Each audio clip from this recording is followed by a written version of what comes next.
Hello everyone. Today we'll discuss traversing a graph. In a graph, there are two algorithms which are very important in traversing a graph. First one is breadth first search algorithm, which is also called as BFS. And in this case, Q is used as an auxiliary data structure. And second algorithm is depth first search algorithm, which is also called as DFS algorithm. In this case, stacks is used as an auxiliary data structure. First, we'll consider BFS algorithm and we'll see how the traversing is done in a graph.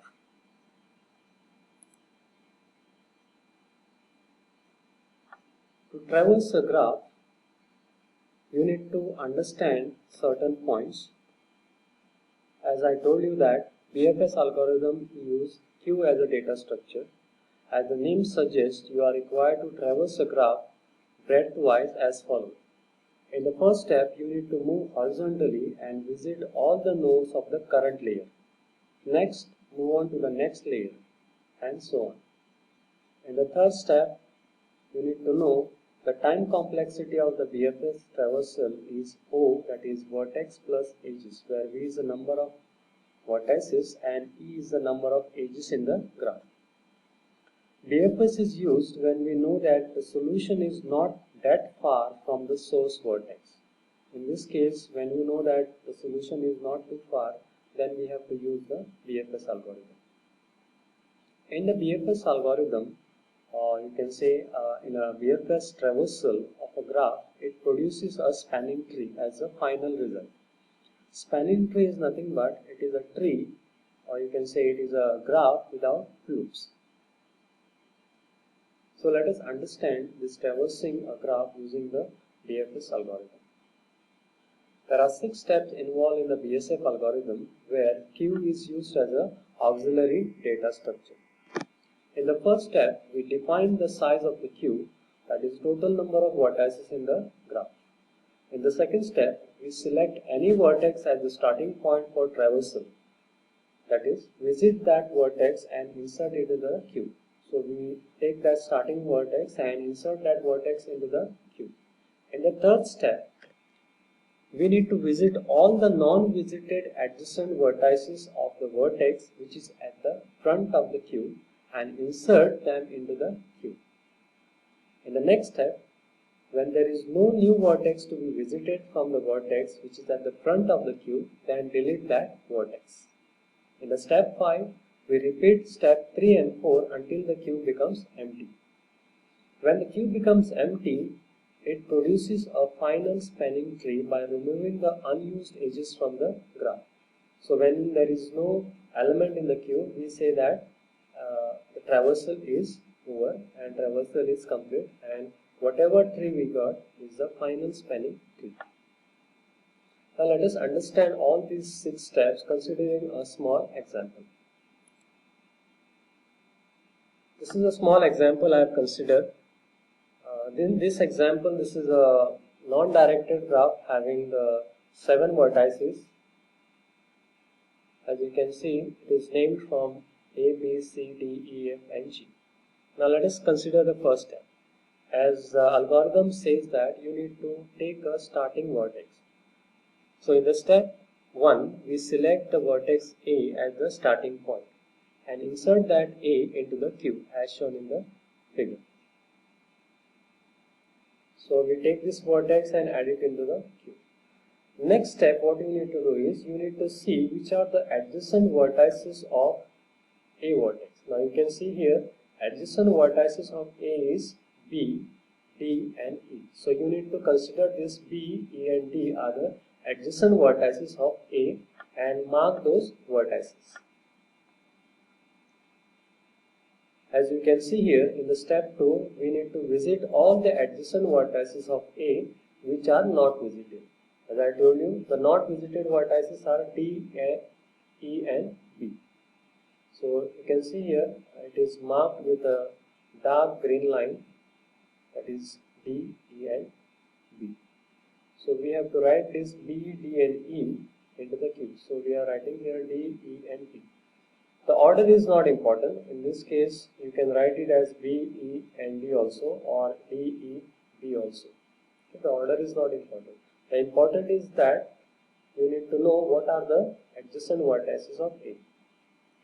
When we add this adjacent vertices of A, what we do is we delete that A from the Q.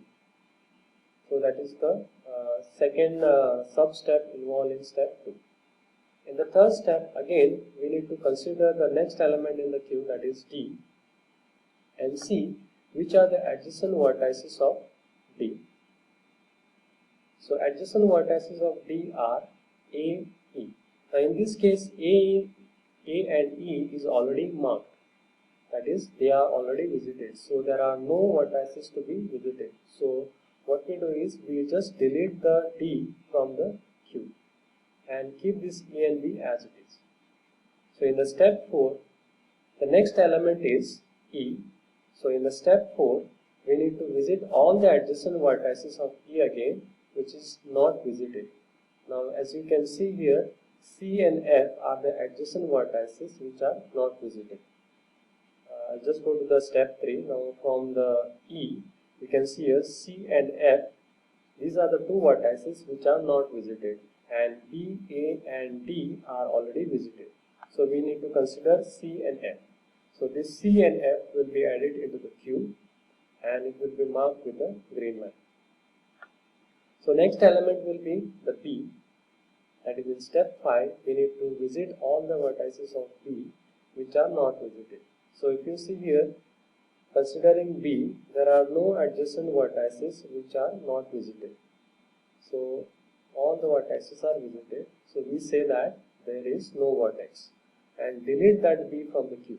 So what is remaining is C and F. So in the next step, the C will be the current element. So in the sixth step, we have to visit all the adjacent vertices of C which are not visited, that is G. You can see here, from C, the only vertex which is not visited is G. So we add that G into the Q and delete that C from the Q. In the step 7, we need to visit all the adjacent vertices of F which are not visited. Now you can see here, considering this F, all the other vertices, all the adjacent vertices are visited. So we say that there are no vertices to be visited. Then what we do is when we delete the F from the Q. Now the next element what is remaining in the Q is G. In the step 8, again we need to consider the adjacent vertices of G which are not visited. So there are no vertex again here and we delete that G from the Q. At this step, we say that the Q is empty. Now we need to stop here and do the next step of processing. As soon as the Q becomes empty, we need to stop the BSF process. The final result of BSF is a spanning tree as shown below. Now you can see here, the vertices are marked with the green color and green dark lines will be considered as the spanning tree. That is, we have considered this A and then adjacent vertices of A and B, that is D, B, then E, then C, and then G and then F. So whichever vertices or whichever edges are marked with a dark green line are considered as the spanning tree. Let us understand by taking another example of a graph and see how the traversal of BFS algorithm is done. If you see here, in the first step we need to choose a starting point. Now let us consider the starting point is A. So considering A, the first step of BFS algorithm is that you need to first find out what are the adjacent vertices of A, considering this directed graph. You see here, the adjacent vertices of A is F, C and B. So what we do is we write that adjacent vertices as F, C and B. Once we write this F, C and B, we delete that A vertex. This is the first step in the BFS algorithm. Again, the next element in the Q will be F. Considering this F, we need to find out what are the adjacent vertices of F. The adjacent vertices of F are D. you cannot take the adjacent vertices of A and C because this is a directed graph and you need to consider only the direction from F. From F, the direction to go from F to D is this one. So we are considering this as the adjacent vertex. So what we do is, in the Q, we write that D as the next element of the Q and we delete that F. Similarly, the next element will be C. Now, from C, you need to again check what are the adjacent vertices of C. The adjacent vertices of C is F. So in this case, F is already marked, or you can say it is already visited. So we are not writing this F again.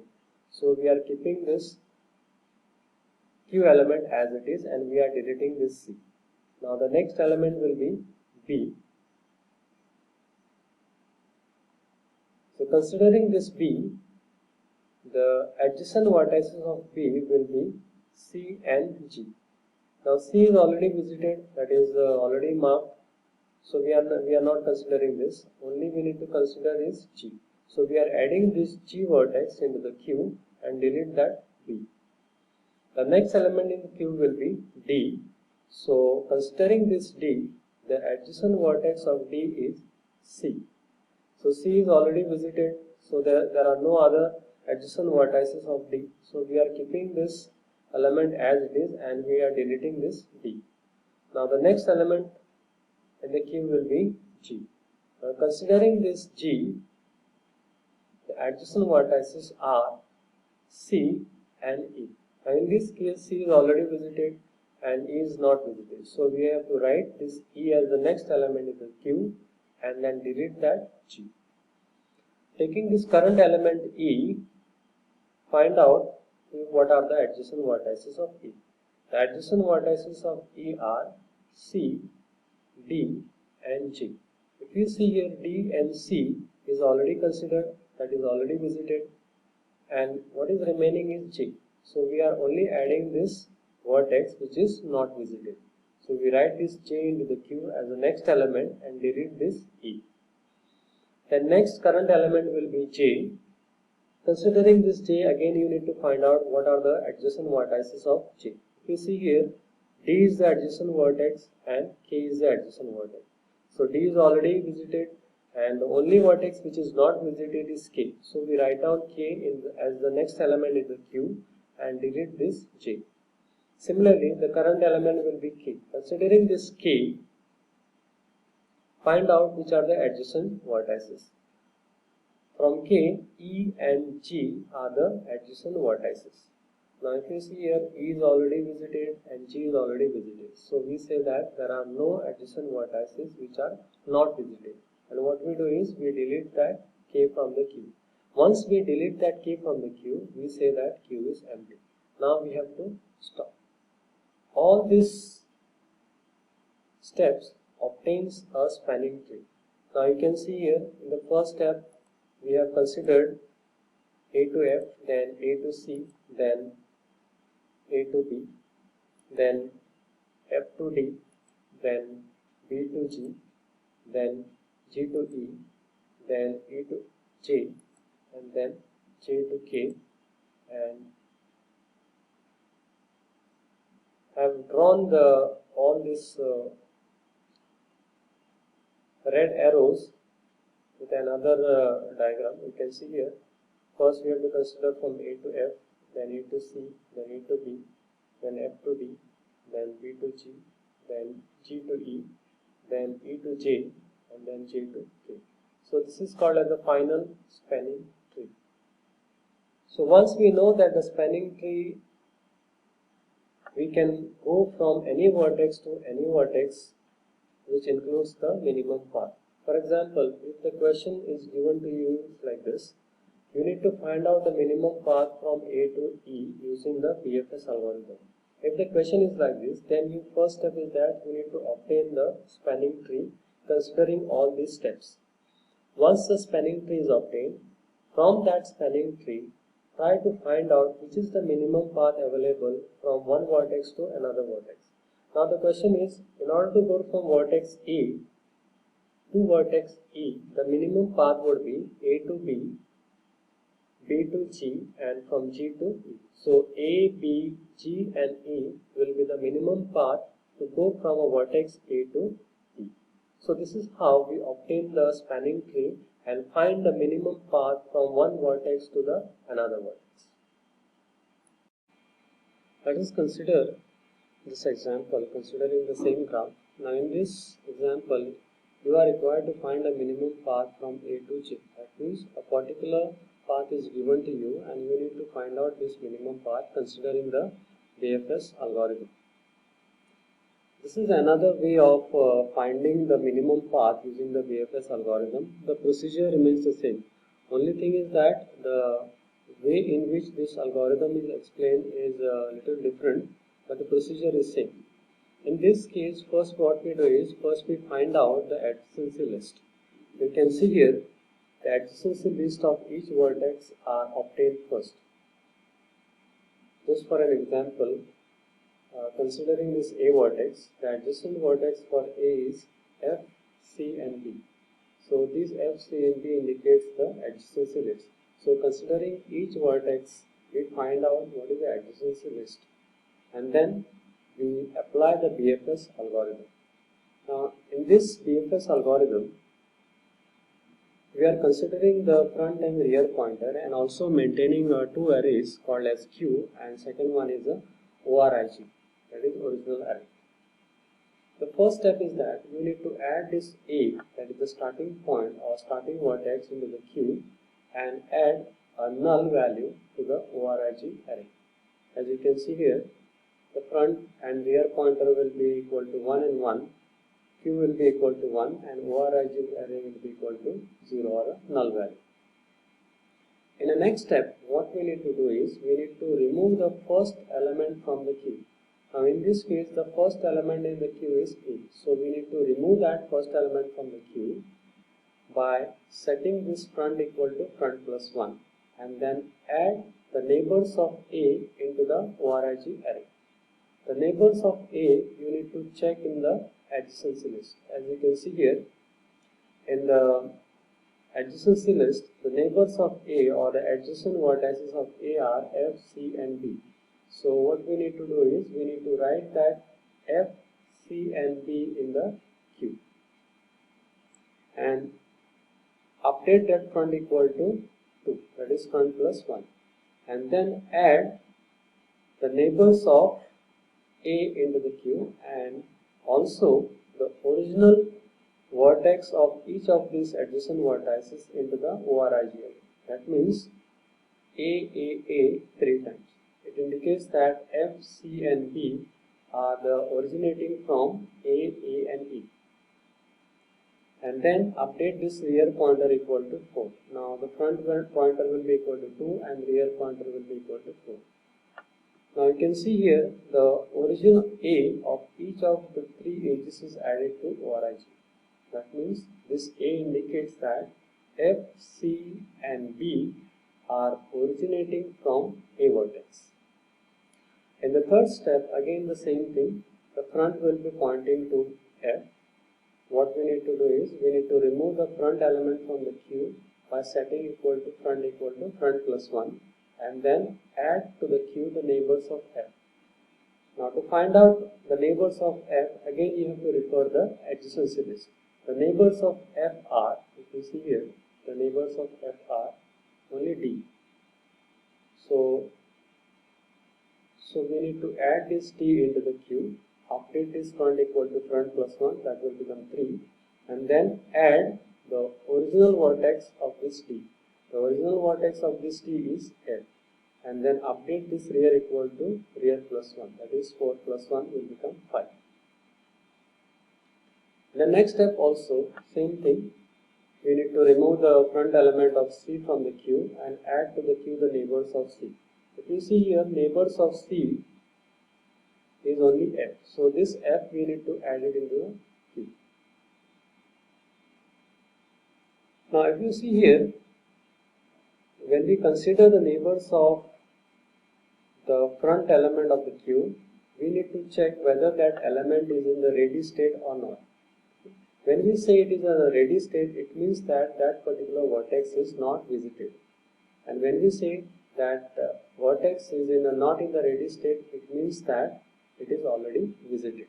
Now in this case, F is the neighbor of C.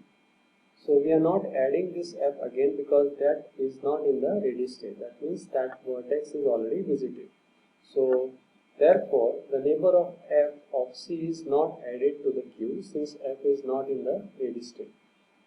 You can see here because F has already been added to the queue already. So that is why we are not adding this F again. So in the next step, the front is pointing to B. So we remove the front element B from the queue and add to the queue the neighbors of B. Now the neighbors of B are, if you see here in the adjacency list, the neighbors of B are G and C. In this case, G is added to the queue, but C is not added to the queue because C is already considered, that is not in the ready state. Only the vertex which is in the ready state is G. So that G we are adding into the queue and updating the front equal to front plus 1, that will become 5 and the rear will be equal to 6. You can see here note that G is added to the queue since the other neighbor C is not in the ready state. In the next step, again same thing. We need to remove the front element D because the front pointer is pointing to D and then add to the queue the neighbors of D. Again, the neighbors of D are is only C, and if you see here, the C is already considered. So we are not adding that C again. So the front will be equal to 6 and the rear will be as it is 6. In the next step, the front element will be G because the front is pointing to G. So that element will be removed from the queue and added to the queue the neighbors of G. Now if you see here, the neighbors of G would be, neighbors of G will be C and E. Now if you see here, C is already considered. What is not considered is E. That means E is in the ready state. So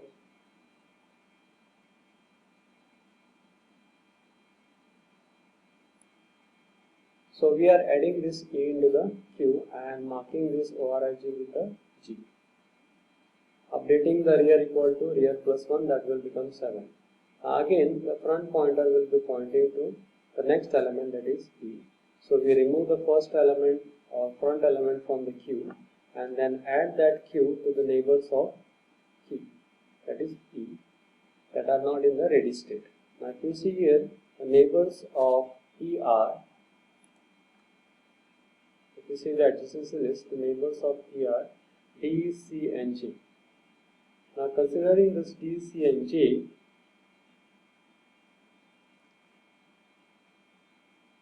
we are only adding only J because D and C is already considered, so we are not adding that. And writing the original of J is E. And updating the rear pointer equal to rear plus 1, that will become 8. Now as soon as we encounter the destination vertex of a given path, then we stop. So J is the destination path, so that is why we need to stop here. So we stop as soon as J is added into the queue, since J is our final destination. Now what we need to do is we need to backtrace from J using the original array and find the path P. So what we need to do here is that first the element of the path will be J and write the arrows as the backtracing arrows. You can see here first element will be J, the back arrow, the next element will be E. Now how to find this E? Now if you consider J is the first element, the origin of J is E. So the next element will be E. So that is why we need to write this E. Okay. Then back arrow. Then consider this E in the Q. So origin of E is G. So we need to write the next element as G. Then considering this G in the Q, the origin of G is P. So we write this B as the next element. Now B is present over here in the queue. So what is the origin of B? That is A. So we write here A. And origin of A is null value. So we don't write anything. So this is how we obtain the minimum path from A to G. So this is the required path to go from vertex A to